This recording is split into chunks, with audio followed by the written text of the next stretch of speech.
The front line of the Russo-Ukrainian War is frozen in mud and shattered steel. By July 2026, Russian forces were advancing at a residual pace of 1.2 square kilometers per day, an area smaller than Manhattan over an entire month. But this tactical gridlock is deceptive. The conflict isn't winding down. The violence has simply relocated.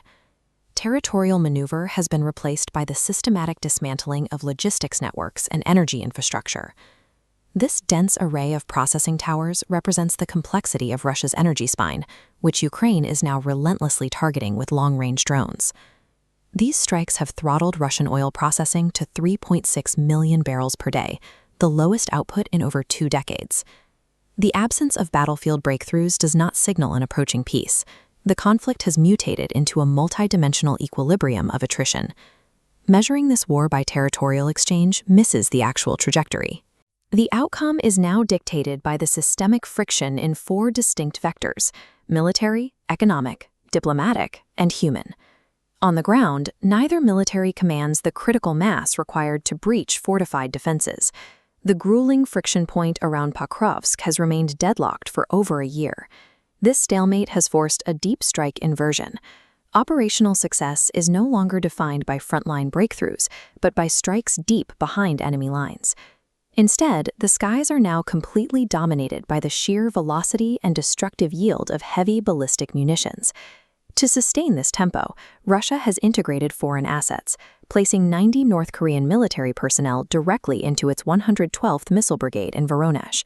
As this launch shows, Pyongyang has supplied approximately 150 KN-23 and KN-24 ballistic missiles since late 2023. These specific munitions are less accurate than Russian counterparts, but they serve a brutal purpose: overwhelming Ukraine's depleted Patriot interceptor stockpiles and obliterating civilian energy grids.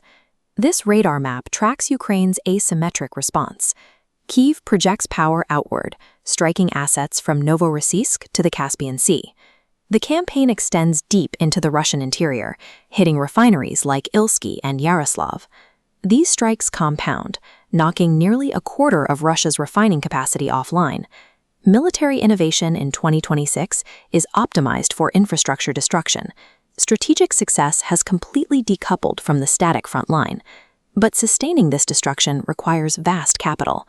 Early in a conflict, analysts assumed energy sanctions would trigger a rapid collapse of the Russian state apparatus. The data proves otherwise. This chart maps a new economic reality. With energy revenues down, the state absorbs a 4.6 trillion ruble deficit. GDP growth of barely 1% prevents immediate collapse, but the true cost falls on civilians as food inflation spikes to 21%. Across the border, Kyiv's economic engine operates under complete structural dependence on external financing to keep the state functioning. These flags represent the lifeline, a €90 billion funding package from the European Union that artificially secures Ukraine's baseline budget through 2027. Without this aid, Ukraine would rely on its domestic agricultural exports, moving through infrastructure like these silos, which remain highly vulnerable. Russian strikes continually target Black Sea ports like Odessa, attempting to sever this remaining independent revenue stream. Economic pressure on both states acts as a slow systemic corrosion. It degrades their societies, but grants both governments sufficient capital to fund the deadlock indefinitely. But beneath these stabilized financial models and economic charts, there lies a truly catastrophic human reality on the ground.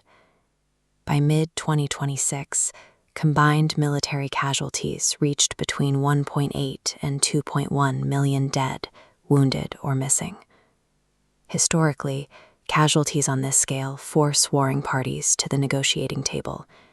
In this conflict, the staggering losses are hardening negotiating positions.